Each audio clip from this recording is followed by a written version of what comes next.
Ang Makapili o Makabayang Katipunan ng mga Pilipino ay isang militanteng grupong Pilipino na itinatag noong Disyembre 8, 1944.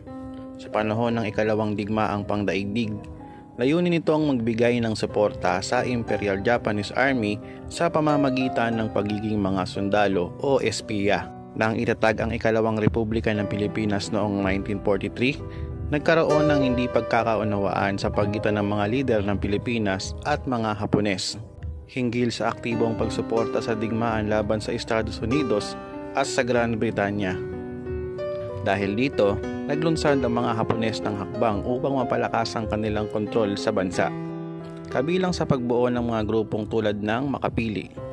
Ang mga miyembro ng Makapili ay pangunahing ginagamit sa mga sumusunod na gawain.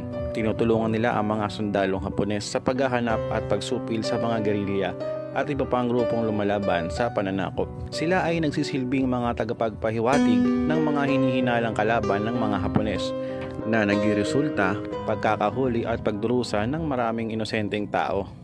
Matapos ang digmaan, ang Makapili ay tinuligsa at itinuturing na mga traidor ng marami sa mga Pilipino dahil sa kanilang pakikipagtulungan sa mga Hapones.